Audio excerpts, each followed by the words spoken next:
बुखारी साहब, इल्ज़ाम लगाया जा रहा है, लतीफ़ खोसा साहब ने भी कहा है और जो वकील हैं चेयरमैन पीटीआई के आफ्ताब बाजवा, वो भी कह रहे हैं कि जो खान साहब हैं वो कह रहे हैं कि मुझे स्लो पॉइजनिंग हो रही है, मुझे घर का खाना नहीं दिया जा रहा। पहली बात तो ये कि आफ्ताब बाजवा साहब जो हैं वो हमारे बड़े दोस्त हैं। उन्होंने हमारी बड़े खौफनाक मुकदमे में हमारी बड़ी मदद की थी। अच्छा। और वो ताज़ा नाम अब खान साहब के साथ जुड़ा है। आपने भी पहली दफ़ा शायद सुना होगा Aftab Bajwa, but is a very काबिल वकील हैं वो। गुजारिश ये है कि दो तीन तरह की बातें हमारे तक पहुंचती हैं। जब जो बाकी के वकला हैं वो जब मिलते हैं तो वो आके बाहर हमें ये तासुर देते हैं कि अंदर जेल में एक नेल्सन मंडेला है जिसको कोई फ़िक्र नहीं है कि मुझे जेल में रखा हुआ है, जो बहादुरी का एक सिंबल बना हुआ है, जो कहता है कि मुझे कोई तंगी नहीं है, मैं गुजारा कर रहा हूँ यहाँ। जब घर वाले मिलते हैं तो बाहर निकल के कहते हैं कि बहुत जुल्म हो रहा है खान साहब के साथ, एक साबिक़ प्राइम मिनिस्टर के साथ रवैया जो है वो बड़ा थर्ड क्लास और बहुत काबिल एतराज़ है। तो किसको माने किसकी बात ना माने कुछ समझ में नहीं आता, मिक्स हो जाते हैं हम इसके लिए। असल चार्ज जो उनके वकील जो हैं खोसा साहब, लतीफ़ खोसा साहब, उन्होंने लगाया कि जी इमरान खान को स्लो पॉइज़न दिया जा रहा है। क्या क्राइटेरियन है उसके पास ये चेक करने का? कौन सी लेबॉर्ट्री से उन्होंने टेस्ट कराया है? किस मेडिकल यूनिवर्सिटी से उन्होंने डॉक्टरेट की हुई, वो डॉक्टर बने हुए हैं MBBS? ये कैसे एज्यूम किया उन्होंने कि जहर दिया जा रहा है? कोई एविडेंस होती है ना। इल्ज़ाम बहुत खौफनाक है, ठीक है। अच्छा जी, मुतालबा क्या किया जा रहा है कि जी उनको घर का खाना खाने दें। भाई मैं जेल सुपरटेंडेंट हूँ, मैं ये कहता हूँ कि अगर घर वालों ने जहर दे दिया तो फड़िया तो मैं जाना है ना जनाब। तो मैं कैसे इजाज़त दे दूँ? क्योंकि अगर आप तफसील में जाएं तो उनके लिए जो खाना पक रहा है वो बाकायदा सिक्योरिटी चेक्स में बनता है। उनके खाने की निगरानी इस तरह की जा रही है जैसे कोई जेल सुपरटेंडेंट को जहर देने लगा है, यानी इसलिए कि जिम्मेदारी उनकी है। और जब तक कोई शख्स जिम्मेदार हो वो अपनी आंखों के नीचे इतना बड़ा खिलवाड़ कभी नहीं होने देगा। अच्छा, वो क्या कह रहे हैं? खोसा साहब ने कहा है कि हमें चीफ जस्टिस साहब के सामने ज़मानत दी जाए, तो उससे क्या फ़र्क पड़ेगा? तो ये एक जो लॉजिकल बातें ज़मानत कैसी? करे, वो ये ज़मानत दें कि जी उनको जहर नहीं दिया जाएगा। आप अंदाज़ा करें ना कि मुतालबा क्या है। मुतालबा ये है, असल बात ये है कि वो जेल में तंग हैं और ज़ाहिर है खान साहब ने जो ज़िंदगी गुजारी है उसके साथ अब मुझे तो इस तसव्वुर से खौफ आता है कि एक ऐसे शख्स को जो अपने आप को कहता है मैं प्ले बॉय भी रहा हूँ, जो दुनिया का हीरो रहा है, मेरा हीरो था वो, दूर तो जाने की ज़रूरत नहीं है। As a man who brought us the world cup, वो मेरा भी हीरो था।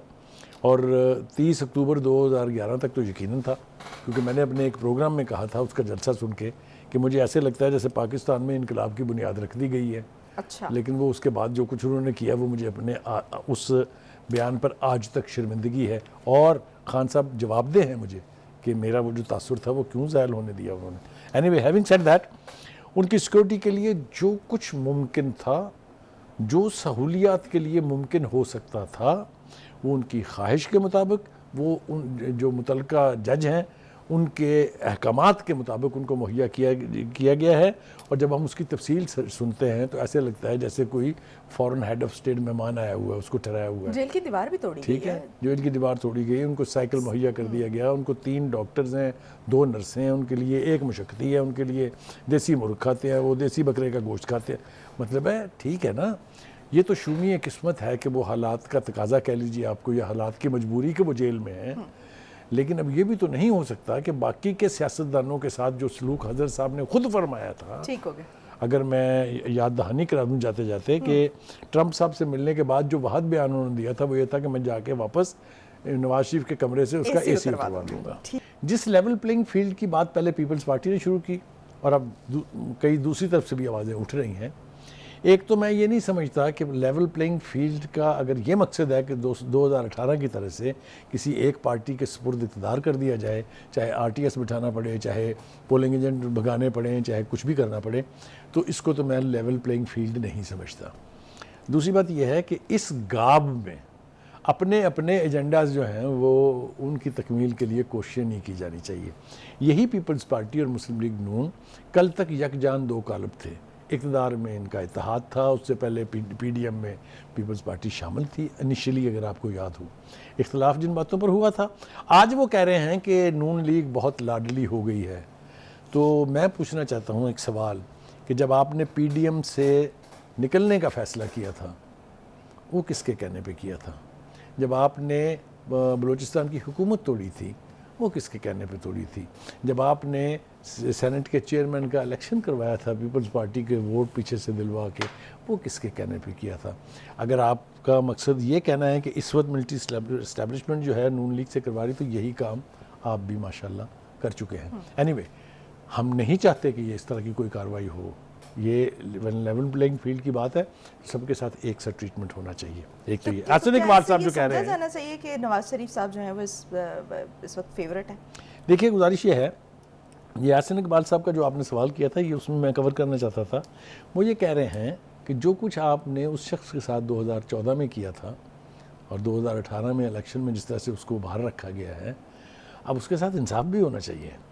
वो शायद उनके कहने में से उनको समझ नहीं आ रहे, वो ये कह रहे हैं कि लेवल प्लेइंग फील्ड हमें वापस मिल रही है, इसलिए कि हमें बड़े नाजायज़ तरीके से निकाला गया था। दूसरी बात यह है कि आसिफ इकबाल साहब ये भी कह रहे हैं कि हमें उम्मीद है कि नवाज शरीफ साहब को इंसाफ मिलेगा। ये उनकी मुराद उन तमाम केसेस से है जो एक कैंपेन के तौर पर उनको इलेक्ट्रल प्रोसेस से निकालने के लिए, उनको वजारत उज़्मा से निकालने के लिए बनाए गए थे, जो इन्हीं के दौर में जो आला अदलिया के जजेस के रिमार्क्स कई दफ़ा हम यहाँ दोहरा चुके हैं, और अभी भी उसके ऊपर जहाँ तक शवाहद का और एविडेंस का ताल्लुक है वो बहुत वीक मामला है उसका। इसीलिए किसी मुकदमे में आज तक सज़ा तमाम तर कोशिशों के बावजूद नहीं हो सकी। तो हमारी आला अदलिया को भी चाहिए कि सबके साथ इवन हैंडेड अप्रोच के साथ, and I have every reason to believe with Qazi फायजी सदेर, ये नहीं हो सकता कि किसी के साथ कोई उस तरह का रवैया इख्तियार करे जिस तरह का पहले। तो बुखारी साहब, एक आम आदमी जो है वो इस वक्त ये सवाल कर रहा है कि बल्कि हर शख्स के मुंह पर ये बात है कि इस वक्त जो लाडला है वो नवाज शरीफ है, और इस तासुर को क्या कहेंगे या इस तासुर को अवाम में कैसे ज़ाहिर करेंगे? क्योंकि एक टाइम पर ये लोग जमहूरियत पसंद होने का दावा करते रहे, वोट को इज़्ज़त दो का नारा लगाते रहे, और अब जो है जिस तरह से करके वो वापस आए, और ठीक है वो उनको लेवल प्लेइंग फील्ड दी जा रही है जैसा आप कह रहे हैं, लेकिन ये तासुर तो मौजूद है आम आदमी के ज़हन में, तो ये जा रहा है कि इस वक्त नून लीग फेवरेट। बिल्कुल आपने ठीक कहा। वो तासुर कहाँ गया जब हमें ये बताया गया था कि जनरल बाजवा की सूरत में इस मुल्क में जमहूरियत की को परवान चढ़ाने के लिए जो रोल उन्होंने अदा किया है, उस जैसा जमहूरी लविंग पीपल को आदमी को पैदा ही नहीं हुआ। वो कब हुआ था? जब हर बात के जवाब में कहा जाता था हम एक पेज पर हैं। ये भी तो वही फौज थी ना, तो वो उस वक्त ठीक था। फिर उसके बाद उनको गद्दार किसने कहा? फिर मीर जाफ़र और मीर सादिक किसने कहा? तो ये तो रवैयों की बात है। हमारे यहाँ जिसको जो रवैया सूट करता है या जहाँ उसको बेनिफिट मिल रहा है वो ठीक है। वो जो कहते हैं ना पंजाबी ज़बान में या एक मुहावरती कि मीठा मीठा हप हप कर, तो जब आपके साथ वो रवैया नहीं रहा तो दूसरे के साथ आपसे बर्दाश्त तो नहीं हो बुखारी रहा। साहब, एक गलती का जवाब जो है वो दूसरी गलती करके दिया जाना चाहिए। लेकिन एक गलती को ठीक करने के लिए अजाला करने की कोशिश के मैं खिलाफ नहीं हूँ। ठीक है।